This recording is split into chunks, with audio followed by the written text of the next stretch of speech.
Hi everyone. In this video, I wanted to go into a little bit of detail about creating a budget for your project in Azure. And the reason for this is over the past couple of months, I've seen a concerning number of posts and concerns that start with, I'm going to get fired, and then proceed to explain because I accidentally spent $1,000, $10,000, $50,000, $100,000 on Azure. And they typically start with, oh, Azure had a mistake or Azure did something wrong. And then it really boils down to, more often than not, people are creating the wrong type of SKU, or they created some resource and forgot to delete it or forgot to stop it. And there's really no reason for this. Azure has a budget concept. It has the ability to alert you when I cross various thresholds of that budget, or if I'm forecasting. And so what's critical is every single project you have, every subscription should have some budget. So if I think about, hey, you have some certain billing period, and over that billing period, I accrue a certain amount of money, one of the things we want to have in place is a budget. And that budget should be based on what is a reasonable amount of money that we anticipate spending in that period. And one of the nice things we can do is when we have those budgets, we can set budgets based on the amount we have spent. So I might say something like, well, when I have spent 80%, or maybe it's 110%, maybe I'm okay spending it, whatever that is. When I've hit 80%, well, then I want to perform some action. I want to notify some group of people. But I can also do cool things where with machine learning, well, it can forecast based on where it's going to end up if I continue spending at the rate I am. So I have this idea of a forecast. And so I can also create budgets based on, hey, where it's forecasting to go. So I don't have to wait until I hit a threshold. Hey, if I started off and I'm spending a huge amount of money, if you carry on like this, you're going to hit 110 or 200% of your budget.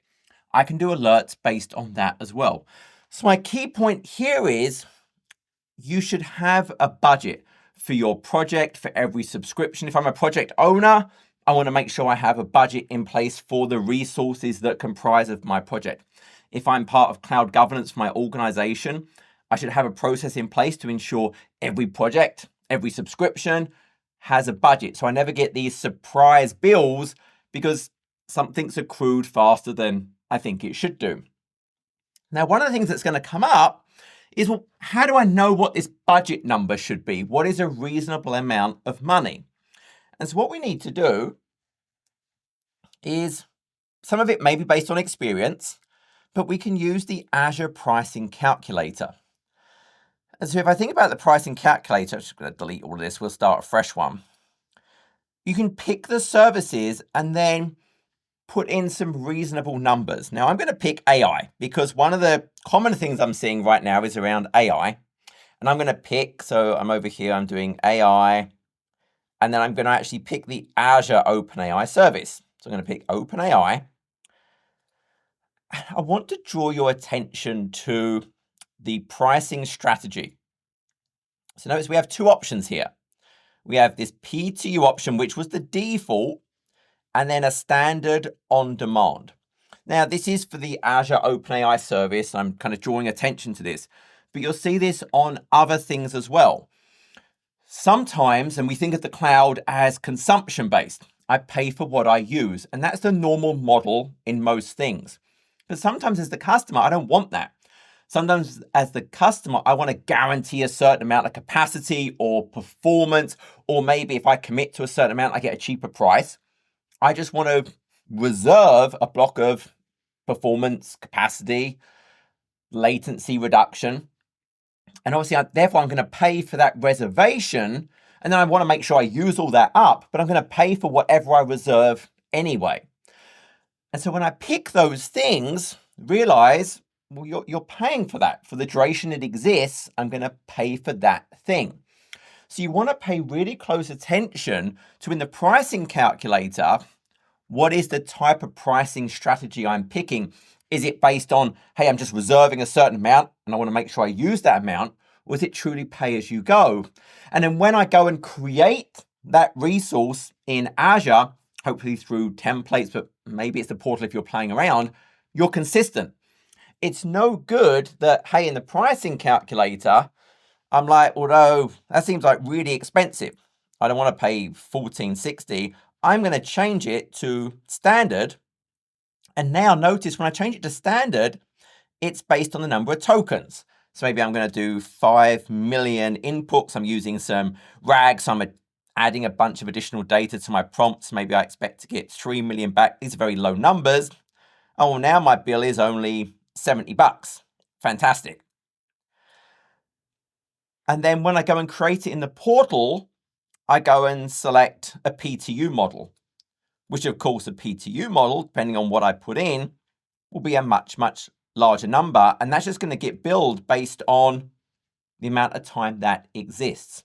So what you want to do here is use the pricing calculator.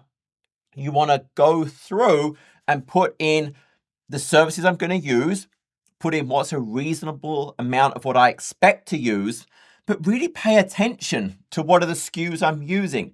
Again, if I'm in the pricing calculator and I pick a really basic little SKU, then in the Azure portal or in my template, I put this massive type virtual machine, well, they're not going to correlate. You have to be consistent. So make sure you pay attention to the exact SKU, the pricing strategy, what you're picking, and then use the same in the pricing calculator, and then what you actually go and create the resources. But if you do that, you're going to end up with a pretty good idea of what the price should be for the resources for the month. Now, this is not about cost optimization, this video, but make sure you stop things when you don't need them. You can automate starting them. You can automate stopping them.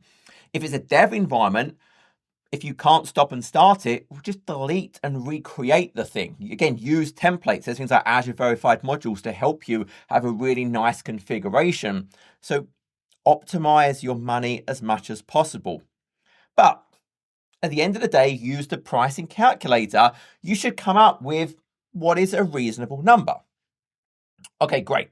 So I've gone through the pricing calculator and I've come up with some number, what the budget is going to be, maybe for production, maybe for my dev test, whatever that is. I now know what a number should be. Well, now, how do I see what I'm actually spending? So if we jump back over, if I'm in the Azure portal, now if I was to just look at my subscription, often depending on your subscription, it kind of shows you a credit remaining. Now this is because it's an MSDN, so it's a little bit different, but it will show you kind of what you're spending. But what I want to do is in the Azure portal, I want to go down to cost management and billing. Within cost management and billing, then again, we have cost management. And then within cost management, I get a whole set of different capabilities. Now notice it's even hinting, hey, we picked a scope for you automatically. It's picked as my scope, my current subscription. I could change the scope. So I could go and navigate through all the different areas I have. Maybe I want my scope to be a specific resource group, for example. Maybe I don't own a whole subscription. Maybe I just have a resource group in a shared subscription, in which case, when I think about budgets, I want to apply that to my resource group, or maybe the resources that are tagged with a certain value, not just at the sub level. So that's actually a really important point. When I think about defining whatever this budget is, make sure you configure this at your scope. It's really critical. It's no good if I just have a resource group, or maybe my resources are all tagged with a certain cost center and my value, and then I go and create a budget, but I set it at the subscription level that's shared with 50 other things. It's not going to be very useful to me. So I'm going to have a certain budget set at a certain scope. So that's really the critical things that we want to have there. So anyway, back in the tool, I'm in my cost management, and I can go to cost analysis under reporting and analytics. And this is going to let me go and see, well, what am I actually spending? I might look at, for example, my accumulated costs. I can change the time period. So I'm just going to change it to this month. And when I change it, notice it's showing me how much I've spent so far. So I can see here, not very much at all. Accumulated cost right now is $22.97. But notice I've got this faded green line that's showing me the forecasted cost. So straight away, just based on my current spend pattern, it's showing me, hey, what I'm forecasted. So I could come in and look at this. And obviously, you can break it down to see exactly where you're using it, in which locations you're using it, which resource groups are using it. Really nice information. And you should go and play around with these. If you have a certain tag, for example, if I don't own the whole subscription, well, in this scope, again, I could go and change it to be what I actually care about. So maybe it's just that. So I could go ahead and change. So now I'm just looking at the scope of a resource group. Maybe I have a certain tag for my project. So I could go down to tags, and I could go and look at cost center, and I could go and put in a certain value, and then it would just show me those. So I have the ability to be really granular in seeing what I'm spending. So this is awesome. However, I don't want to be checking this manually every day. So what I want to be able to do here is from this, when I have the monitoring, I'm going to go and look at budgets. And also, you've got this kind of cost alerts, which will show me where there are alerts based on the budgets I've configured. So if I look right now, I don't think I have any. So I've got no alerts, which is cool. But if I look at my budgets, this is what you're going to want to do. Now, notice right now it's saying I don't have any budgets because it's kept the scope that I defined, which was for the resource group. I'm going to change the scope back up to my subscription. So now it shows I have a budget. So once again, if you don't own the sub, but you own a resource group, you would go and change the scope. Click the little arrow to expand it out. And go and select your resource group. You want the scope to match what you are concerned with and where this budget applies to. And you can see I've created a budget, but let's just go ahead and add one. And actually, so notice the scope now is for the subscription. But let's say I have that tag. I can add a filter here for my budget based on charge type, frequency. But again, the tags, I could go and say, hey, it's based on cost center. So you would make sure all your resources are tagged with your cost center. And I want to track the budget I'm spending where the resources are tagged with cost center and it has a value of core IT. So I could absolutely go and do that. I add a name for my budget. So project cheap. Reset monthly. You could have a creation date when it expires and a number. So based on the pricing calculator, what did I come up with? Let's say it was $2,500. And I'm okay with that. I'm okay spending $2,500. So I put in $2,500 is my budget. Now notice what it's showing me here. So I'm actually going to change it because it's going to be hard to see the scale. I'm going to change it to 130. It's showing me down here, historically, what I've spent. So that may be useful if this is an existing sub or an existing resource group and you have the workload and you don't have a budget, you're like, ooh, I should. This will help you go and see what's reasonable. It will show me what my budget is, where my forecasts are, etc. Now, one of the other things is it does actually show me a suggested budget based on your regular forecast. But maybe I'm choosing to ignore that. Maybe there's not enough real data yet, whatever that may be. And now what I want to do is, again, I don't want to have to go and look at this. So we set alerts. And this is where we have those two types. We have actual and we have forecasted. So actual is, well, I've spent this amount. So I might say, well, actual, I care when I'm at 80%. And what do I want to do? Well, we're using action groups. So action groups are hugely powerful. I'm not going to go into detail in this video, but it could be you email a resource owner. It could be you call a webhook. It could be you create a ticket in your ITSM service, which is a really good idea.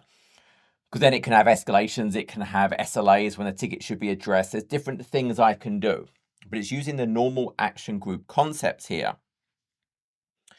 I could email a role owner. So maybe I could email the subscription owner, for example. And this percent of budget could be, hey, I really want to know when I hit 110%, for example. I think it can go up to 1,000 is what you can do. Yeah, you can't. So it's between 0. So there it tells you what the options are. So the percentage must be between 0.01 and 1,000 of the budget. Now for actual, I probably care about when I'm getting close. So maybe I would say 80%. But also what would be really nice is based on my trend, so my forecasted, or maybe this is where I say, hey, look, if I'm forecasting to spend 10% over my budget, well, hey, I want to go and perform some action, raise the ticket, email certain people, call some webhook. I mean, or I can leave it as none. And then what we have here is you can also email these recipients. So I would put in some email address. Now realize when I use the email address, it seems like a great option. But if it's a project and production, what if that person is on vacation, who you put in the name here, or they change project, they leave the company? If I don't have a good hygiene in place to keep those contacts up to date, it may be a very limited use. Like I make some huge mass configuration error that starts accruing massively within each hour. Well, if they're on vacation for a week, it's going to be too late. I'd have already consumed a whole bunch of stuff I don't want. So sure, I have the email, and hopefully you put in some process, maybe it's a distribution list or something, but I prefer the action group approach where it would go and actually create a ticket somewhere, or it's doing an owner, but again, that, you may not keep that up to date either. Maybe it calls some Azure function that does some lookup. You want something useful that's going to work even if someone's on vacation, if they change project or they leave the company. So to think about when I have the actions and notification, be very wary of just putting in someone's email address, because that may not actually be a fantastic option. Anyway, so we can put in these various alert conditions based on, hey, I'm at 80% I've spent. Hey, it's looking like I'm going to spend 110%, whatever those might be. You have language preferences. Again, it's showing me based on the ones I've added so far. So I can see my 80% threshold, my 110% threshold ones, these lines. Historically, which ones would have triggered. So only my 80% actual would have ever triggered. And then I hit create. I mean, that's it. So they're very, very simple to do. It literally, if you have a decent idea of what the number should be, this is not a big deal to do. You can quickly go in and just create these, and you can modify them at any time. So, hey, I started off with a budget. We're growing, we're doing well. I just go and select the budget and I hit edit, and I can go and change the budget number. Hey, 125 doesn't work anymore. I want to lower it. I want to make it higher. I'm doing some other stuff. I want to change the actions that are happening. I want to change the thresholds. I can modify all of this super, super easy. So there really is no excuse not to have this in place. Now, the other thing you do have, if I close this, is, so A, you have the cost alerts. You see these, they would show up on the mobile app, for example. I can see some things down here about current costs that exist, but we have alert rules. And these are something that if I could just go and add, there's something called anomaly. So based on the amount we're normally spending within the resource groups, it will just send an email if your spend strays outside of what is the normal pattern. So suddenly we have this huge spike in spending. This will just go and send an alert to us. So this is a kind of nice thing that's just there that I can go and add and create those things. But now I have my budgets. I have those all nicely configured, and I should be in a good position. Now you can automate the creation of these, and I'll add the description of the video. I'll include this link, but there's different ways to create these. I can do it with a template. So ideally, all of your resources, you're not creating through the portal, but again, when you're experimenting and learning, sure, I totally get it, you probably will. But I can have infrastructure as code that defines the resources I'm creating, that's creating the resource groups for a project, that's creating the subscription for a project. As part of that core framework, have the budget built into that. And again, we can modify the value later on, but make sure we have this in place. Make sure it's part of your change control, your governance board. There's some periodic review of this that is tracking these things, because we don't want to get surprised by a bill we didn't realize we had. And it may not be a negative thing. It may be we're spending more because we've had a surge of business. Okay, we just want awareness that we don't want to be caught off guard. And we might say, yep, this spend is appropriate. It's not a negative thing. Hey, we'll go and modify our budget maybe. Maybe this is the new norm, but it still made us aware that we're not going to get hit by a bigger bill than we anticipated. So that was it. That's really all I wanted to focus on, because this should not be a resume generating event. You should never be surprised by your Azure bill. There's no reason for it.